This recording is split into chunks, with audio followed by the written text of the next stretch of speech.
अस्सलाम वालेकुम ख़वातीन और hope you are all doing good. आज हम रिव्यू करने वाले हैं कभी मैं कभी तुम ड्रामे के 25th एपिसोड के हवाले से। इसके पहले भी मैंने ड्रामे के हवाले से जिक्र किया था कि ये एक बिंज वॉच ड्रामा है जिससे आप कभी बोर नहीं होते। इसकी हर एपिसोड प्रीवियस एपिसोड से कई ज्यादा एक्साइटिंग और अच्छी होती है। तो इसी तरह से 24th एपिसोड से भी ज्यादा अच्छी एपिसोड जो है 25th एपिसोड थी।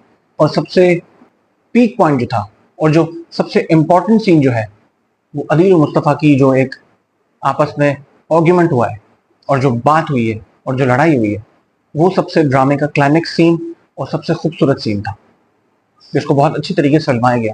तो इस सीन को डिस्कस करने से पहले हम ओवरऑल जो है 25th एपिसोड का एक रिव्यू करते हैं।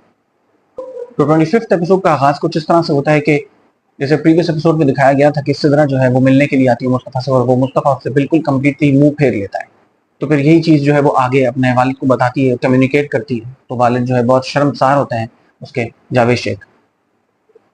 इसी तरह से जब जो है सिलसिला आगे बढ़ता है 25th एपिसोड स्टार्ट होती है तो उसके अंदर मुस्तफ़ा जो है दिखाया गया कि बहुत ज़्यादा जो है वो अपने काम में जो है वो बहुत ज़्यादा लगे हुए हैं और उनको किसी चीज़ का होश नहीं है, खाने पीने का होश नहीं है, सोने का होश नहीं है और दिन रात जो है गेम को बनाने में, उसको डेवलप करने में लगे हुए हैं। और इसी तरह से उनके लाइट जो सीन्स होते हैं मुस्तफ़ा और शर्जीना के आपस के, तो वो खूबसूरत तरीके से फिल्माए गए हैं जिसमें डायलॉग डिलीवरी बहुत अच्छी है। इसके अंदर जो है वो लाइटर मोड पे बातें होती हैं छोटी छोटी, तो वो दिखाया गया है कि वो किस तरह से जद्दोजहद कर रहे हैं, किस तरह से जो है वो अपने आप को जो है बेहतर बनाने की कोशिश कर रहे हैं, किस तरह से जो है वो एक गेम को डेवलप करने की कोशिश करने में दिन और रात उन्होंने एक कर दी है। इनिशियल स्टेज पर जो है एपिसोड में चीजें दिखाई गई हैं। उसके बाद एक ऐसा लगता है कि एपिसोड के अंदर जो है वो बड़ा तसलसल है, बड़ा खूबसूरत तरीके से जो है सीन बाय सीन जो है एक सीन जब खत्म होता है तो उसका सीक्वेंस जो है वो अगले सीन में नजर आता है। कभी ऐसा नहीं होता बेरब्त सीन आपस में जुड़े हुए हों। एडिटिंग बहुत खूबसूरत है ड्रामे की जिसकी वजह से जो है ड्रामा लोगों में, नाजरीन में बहुत ज्यादा पसंद किया जा रहा है। शुरू के सीन्स में ये दिखाया गया है कि मुस्तफ़ा ने दिन और रात एक कर दी गेम को डेवलप करने में।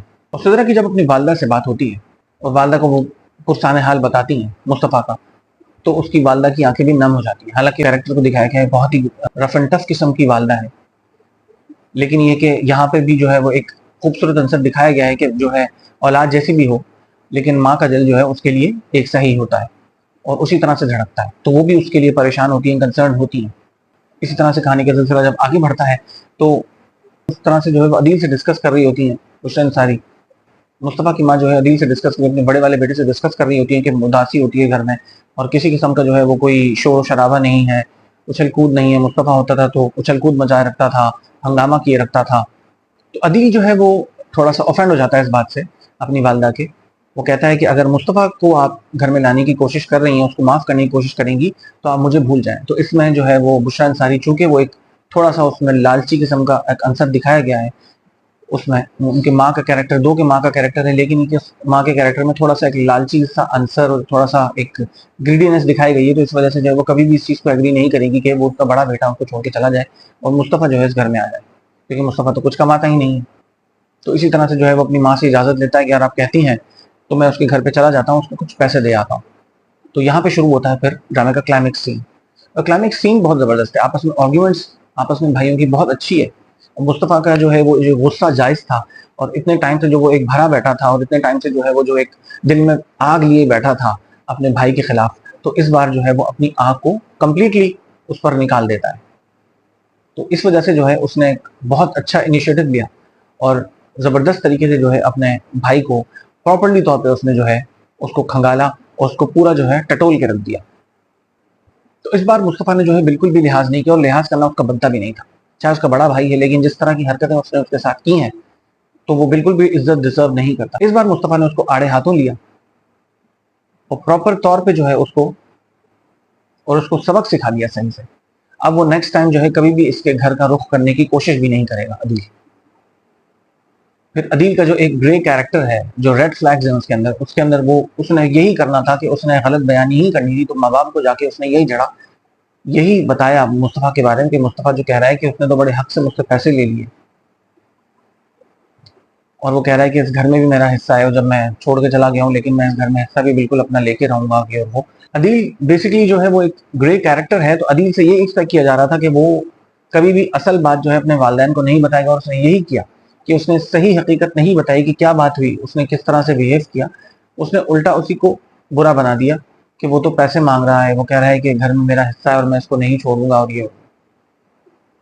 तो मुझे इस चीज का बड़ी शिद्दत से इंतजार है कि अदील की जो है जिस दिन बेइज्जती होगी और जिस दिन जो है अदील रंगे हाथों पकड़ा जाएगा जो उसने फ्रॉड किए हैं अपनी कंपनी में अपनी बीवी के साथ, और मुस्तफ़ा जो है, सब यही चाहते हैं कि मुस्तफ़ा जो है आगे बढ़े, सब ऑडियंस ये देखना चाहते हैं कि मुस्तफ़ा जो है वो आगे बढ़े और ग्रो करे, तरक्की करे और सबको प्रूफ करे। अगर हम ओवरऑल सीन्स की बात करें तो सीन्स की डायरेक्शन बहुत खूबसूरत थी, सबकी डायलॉग डिलीवरी बहुत अच्छी थी, ड्रामा चूंकि लिखा हुआ बहुत अच्छा है, उसको प्रेजेंट बहुत अच्छा किया गया है। और मैं तो ये सोच रहा था कि अदील ने जो है वो हिम्मत भी कैसे की इसके घर पे आने की, और कोई किसी के लिए, खासतौर पे अपने भाई के लिए इतना भी रूड और इतना अजीब सा हो सकता है कि वो उसको इस तरह से बेइज्जत करे उसके घर में आके। सबसे हैरत की बात यह है कि अदील इतना कुछ होने के बावजूद भी जो है सर तान के उसके घर पे आ गया है और बदतमीजी कर रहा है। कोई इस तरह से भी कैरेक्टर हो सकता है, कोई इस तरह से भी कर सकता है किसी के साथ। तो 25th एपिसोड जो है वो एक रोलर कोस्टर राइड की तरह थी जिसमें अप्स एंड डाउन बहुत ज्यादा थे।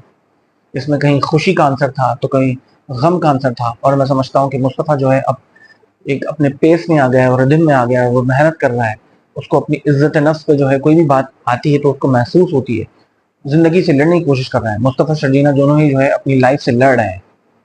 और हाँ, सबसे इंपॉर्टेंट एस्पेक्ट, इस मुसीबत में भी जो है एक दूसरे के साथ खुश रहने की कोशिश कर रहे हैं, अपने घर को सजा रहे हैं, प्लांट्स लेकर आ रहे हैं। इस जबू हाली में भी, इस मुसीबत में जो है मुस्तफ़ा और शर्जीना एक दूसरे के साथ जो है खुश रहने की कोशिश कर रहे हैं, अपने घर को सजा रहे हैं। जिस तरह के एक सीन में जो है शर्जीना अपने ऑफिस से वापसी पर जो है मुस्तफ़ा को बुलाती हैं कि तुम मेरे पास आओ यहाँ पे और हम पौधे लेते हैं और अपने घर पे लगाएंगे। तो कुछ इस तरह के बहुत खूबसूरत सीन्स दिखाए गए हैं कि वो एक दूसरे का साथ देने की कोशिश कर रहे हैं, लाइफ को आगे बढ़ाने की कोशिश कर रहे हैं। लेकिन चूंकि मैंने पहले भी आपको इस प्रीवियस एपिसोड में भी यही कहा था कि जहां पे वो आगे बढ़ने की कोशिश करते हैं उसका कोई ना कोई घर का पुराना फैमिली मेंबर आके जो है माहौल को खराब कर देता है। जैसे कि पिछली बार जो है सिद्रा उनके घर पे आन टपकी, इस बार जो है उनके भाई ने आके गदरिया मचा दिया, बदतमीजी की। इस तरह से जो है वो अपनी लाइफ में टेम्पो जो एक उनका बन चुका है उस पर सेट होना जो है दोनों के लिए बहुत मुश्किल हो गया। तो कोई ना कोई आता है और टांग खींचता है, कोई ना कोई आता है लेग पुल करता है। इसी तरह से जो है वो अभी भी जो है वो इतना कुछ समझाने के बावजूद भी शर्जीना के उसके वालिद जो है अभी भी उनकी लाइफ में इंटरफेयर कर रहे हैं, और अब कह रहे हैं कि अब जो है मैं अपनी बेटी को जो है फ्रिज, एसी वगैरह सब देना चाहता हूँ। बात सिंपल सी, जब एक बेटी ने जो है वो क्लियरली इस चीज को कह दिया कि मेरा हस्बैंड जो है उस चीज को बिल्कुल भी पसंद नहीं करेगा कि आप मुझे कोई चीज दें या मैं आपसे कोई भी चीज लूं, इस वजह से जो है वो फिर भी उसके बावजूद भी जो है उसके वालिद साहब फिर से जो है इंटरफेरेंस कर रहे हैं। जब एक बेटी ने क्लियरली इंडिकेट कर दिया है, क्लियरली जो है अपना वर्डिक्ट सुना दिया अपने माँ बाप को कि उसकी इंटरफेरेंस जो है उसके उनकी इंटरफेरेंस जो है उसके माँ बाप की इंटरफेरेंस उसका शोहर बिल्कुल भी पसंद नहीं करता, तो फिर भी जो है शर्जीना के वालिद साहब बजिद हैं कि मैं जहेज खरीदूं और उसके घर पे पहुंचवाऊं। तो फिर आखिर इस चीज की क्या जरूरत है कि उसकी लाइफ में इंटरफेयर किया जाए। तो वही मैं जिक्र कर रहा था कि जब दोनों ये सेट होने की कोशिश करते हैं तो कोई ना कोई जो है उनका ही रिलेटिव आके जो है इनकी टांग खींचता है या इनकी लाइफ में इंटरफेयर करने की कोशिश करता है, कभी इनको पैसे देने की कोशिश करता है।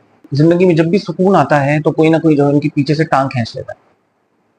कभी इनके घर वाले आ जाते हैं, कभी वो पैसे देने आ जाते हैं। तो इस तरह से जो है वो बहुत ज्यादा एक आपस में थोड़ी प्रॉब्लम्स भी चल रही हैं, लेकिन ये कि दो प्रॉब्लम्स के बावजूद भी जो है वो अच्छी तरीके से एक रिलेशनशिप चल रहा है।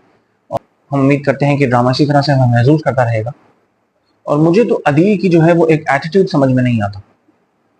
जब सब कुछ हो गया, आपने अपने भाई को, सगे भाई को साजिश करके घर से निकाल दिया, उसके बावजूद भी जो है आप उससे बदतमीजी कर रहे हो। इसमें अदील का कैरेक्टर इस ड्रामा में बहुत ही ग्रे है, बहुत ही ग्रे है।